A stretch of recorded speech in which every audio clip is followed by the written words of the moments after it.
골다공증이 있는 사람 중 아침 운동 후 일광욕을 고집하는 사람은 반년 만에 3가지 이점을 얻을 수 있습니다. 매일 일광욕을 하시나요? 일광욕을 한 후에 등에 특별한 편안함이 느껴지시나요? 로 의사는 벤치에 앉아 작은 공책을 넘기며 이웃신장 이모에게 태연하게 물었다. 하지만 그의 눈길을 사로잡은 것은 장 이모가 아침 운동 후 몸을 굽힐 때 살짝 튀어나온 척추와 걸을 때 살짝 비틀거리는 모습이었다. 그녀는 그 질문이 잡담처럼 들렸지만 실제로는 암시적인 것이었음을 깨닫지 못했습니다. 많은 사람들이 아침에 운동을 한 후 바로 샤워를 하고 식사를 하는데 이로 인해 햇볕을 쬐기에 가장 좋은 시간을 놓치게 됩니다. 어떤 사람들은 피부가 어두워지는 것, 햇볕에 타는 것, 늙는 것을 두려워하여 햇빛이 피부에 전혀 닿지 않게 합니다. 하지만 문제는 낮 동안 태양을 활용하기에 가장 좋은 시간은 실제로 오전 8시에서 10시 사이라는 것입니다. 이때 햇빛 속 자외선 B의 강도가 적당해 피부가 비타민 D를 합성하는 데 도움이 됩니다. 등은 몸 전체에서 피지선이 가장 적고 혈관이 얕으며 색소 침착이 적은 부위로 햇빛을 효과적으로 유익한 영양신호로 전환할 수 있습니다. 대부분의 사람들은 햇볕을 쬐면 등이 따뜻함을 느낄 뿐입니다. 하지만 뼈 밀도가 낮은 사람들이 반년 동안 계속해서 등을 대고 일광욕을 하면 신체에 매우 미묘한 일련의 변화가 일어납니다. 이러한 변화는 즉시 눈에 띄지 않지만 실수로 넘어졌을 때 나타나기도 하고 혈액검사에서도 조용히 나타납니다. 일반 사람들은 이것을 햇빛 노출의 부산물로 생각하지만 이미 뼈 손실 과정을 시작한 사람들에게는 이것은 추가 사항이 아니라 필수 사항입니다. 대부분의 홍보 자료에서 비타민 D에 대한 설명은 너무 일반적입니다. 즉, 비타민 D가 칼슘 흡수를 촉진하고 뼈를 강화한다는 것입니다. 하지만 실제 생리학적 과정은 이보다 훨씬 더 복잡합니다. 자외선 비파가 피부에 조사되면 피부 속의 7디하이드로콜레스테롤이 비타민 D3로 전환되고 이어서 활성 형태의 비타민 D로 전환됩니다. 이 단계는 시간의 길이가 아니라 조사된 영역의 효율성에 따라 달라집니다. 등의 흡수 효율은 팔, 얼굴, 종아리 등 자주 노출되는 부위보다 훨씬 높습니다. 아침에 등을 10분만 햇볕에 쬐는 것도 정오에 팔을 20분 햇볕에 쬐는 것보다 나을 수 있습니다. 장기간 등을 일광욕하는 것은 눈에 띄지 않는 변화를 가져올 수 있습니다. 첫 번째 변화는 인슐린 민감성의 향상입니다. 이는 뼈와는 아무 상관이 없는 것처럼 들릴 수 있지만 인슐린 조절 능력과 뼈 대사 사이에는 높은 상관관계가 있다는 것을 보여주는 데이터가 있습니다. 2020년 저널 오브 클리니컬 엔도크리널러지 앤드 머테벌리즘에 발표된 단면 연구에 따르면 인슐린 저항성이 높은 사람들은 일반적으로 대조군에 비해 골밀도 수치가 낮은 것으로 나타났습니다. 이러한 연관성은 우연이 아닙니다. 활성 비타민 D는 인슐린 수용체의 발현에 직접 영향을 미치고 베타 세포 기능을 향상시킬 수 있기 때문입니다. 즉, 비타민 D가 부족하면 혈당 대사가 방해를 받고 이로 인해 고라세포의 활동이 억제됩니다. 등을 일광욕하면 비타민 D 합성이 촉진되어 실제로 호르몬 시스템 전체를 조절하여 뼈 형성 리듬을 더욱 조화롭게 만듭니다.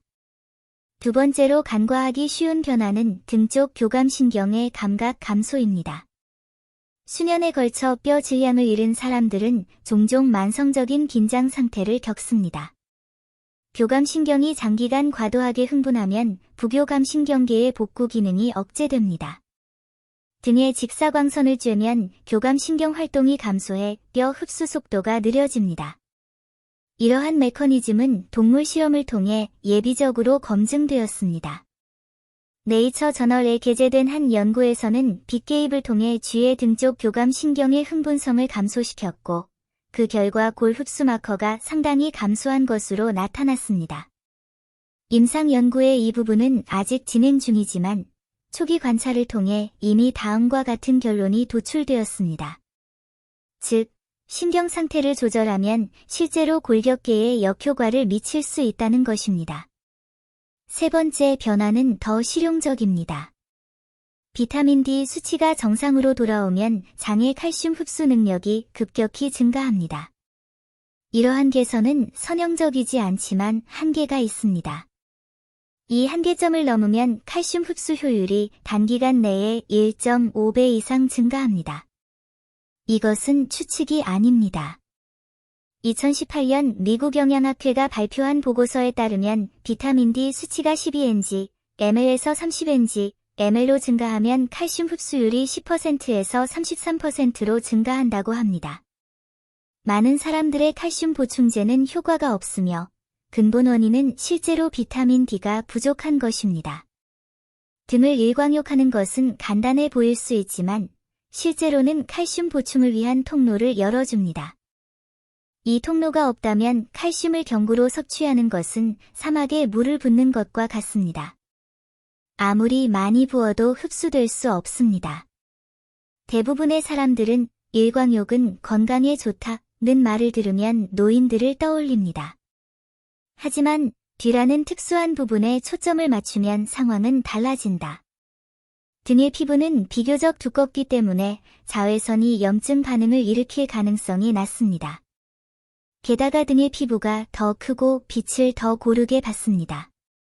손과 다리의 점 모양, 방사선과 비교했을 때 등은 표면 모양의 광수신 영역으로 더 많은 전고물질을 제공하고 광화학 반응이 더 오래 지속될 수 있도록 합니다. 또 다른 작은 세부 사항이 있습니다. 일부 연구에 따르면 햇빛에 등을 노출한 후에는 신체의 항염증 인자, 특히 IL-10의 발현 수준이 증가하는 것으로 나타났습니다. 이러한 항염증 인자 자체는 골다공증을 완화하는 효과가 있으며 파골세포의 활동을 감소시키고 근원적인 뼈 손실을 줄일 수 있습니다. 어떤 사람들은 약물을 먹으면 칼슘을 보충할 수 있다고 말합니다. 이 주장은 타당해 보이지만 인체가 흡수 기계가 아니라 시스템이라는 사실을 실제로 무시하고 있습니다. 칼슘 보충은 약물에 의존하는 것은 사실이지만 뼈 재생은 여러 시스템의 상호작용에 달려 있습니다. 등을 일광욕하는 행위는 본질적으로 피부신경 내분비, 뼈 대사 사슬의 첫 번째 고리입니다. 그 힘은 현재 순간에 있는 것이 아니라 연쇄 반응에 있습니다.